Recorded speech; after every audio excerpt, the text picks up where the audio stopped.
Hey, what's going on, guys? We're back with another Path of Exile 2 video. Today we're talking about the early access post-launch feedback. They have finally addressed some of the issues that people have been expressing. In today's video, I'm just going to go over some, of the important ones here on this list. There's a lot to go over. I don't want to take up too much of your time. So with that being said, the first thing we're going to be talking about here that they're going to be addressing is the dodge roll mechanic. They noticed that, a lot of people were being trapped by monsters and there wasn't really a lot of leeway for you to get out of the situation like that. While they did intend it, but they made it a little bit easier to where you can get out. You're able to actually push enemies back. The smaller enemies, you'll be able to push those back by rolling now. So hopefully this should result in you getting trapped less often. Now with checkpoint changes, they've added a checkpoint at the beginning and the end of the map, so you'll be able to teleport back and forth. But as well, they have made it to where whenever you do discover a checkpoint on the map, you will be able to use that checkpoint to teleport to any of the other checkpoints on the map that you have discovered, making map exploration a little bit easier and faster.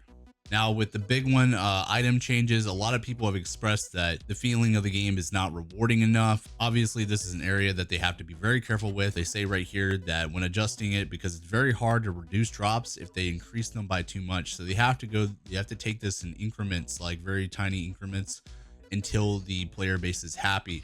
So I'm sure we'll start to see a increase in better drop rates and it'll feel more rewarding. They've made some changes to the rare monsters. They felt that the rare monsters were not rewarding enough. This didn't affect the campaign as much because there are more unique bosses, increasing the overall amount of drops, but it's especially noticeable when playing in the end game where unique monsters are less common. In particular, the reward that you were getting for the increased difficulty of rares wasn't lining up. So they've already deployed this patch already, and they've added rarity bonus per rare mod has been doubled, 10% quantity bonus per rare mod, increase the chance of a rare monster inherently having more modifiers as you progress through endgame.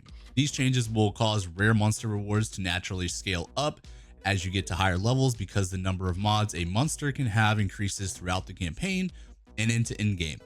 In addition, many other forms of map juicing will indirectly cause rare monsters to have more mods as well, increasing the rewards of these other mechanics too.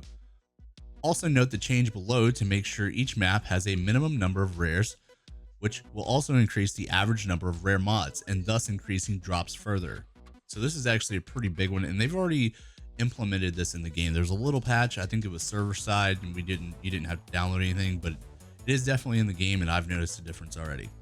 All right, and there have been some currency changes. They felt that players are not getting enough certain currency either in early game or to sustain adding mods to maps. We have deployed the following changes. Regal orb drop rates have been increased around 40%. Disenchanting of 6 mod rares to give 2 regal shards instead of 1. Lesser jewelers orbs drop rates increased around 33%. Reduce the drop rate of chaos orbs slightly as they are less valued and so that it doesn't consume so much of the rare currency drop pool. This causes currency such as exalted orbs to increase somewhat. And I have seen a increase in the exalted orbs, so this is definitely out there. The Gem Cutter's Prism drop rates have been increased by 500%. Gem Cutter's Prism now increase quality on gems by 5% instead of 1%. So big changes to the currency drops. I'm very happy about those because I did notice that it was pretty scarce. And then they've made a few other changes to the map mod system and the end game maps. So those are some big changes for the end game. And in my opinion, it just shows that GGG is out here and they're ready to really go to work on this. And they're going to try and keep up with everyone's feedback. I mean, making implementations this early in early access is wild. And to see that is really promising. So overall, yeah, great updates. A lot of them are already deployed and a lot of them are coming soon. If you guys want to read the full patch notes, I'll leave the link in the description below. Make sure to like, share, and subscribe, guys. And I will see you guys in the next video.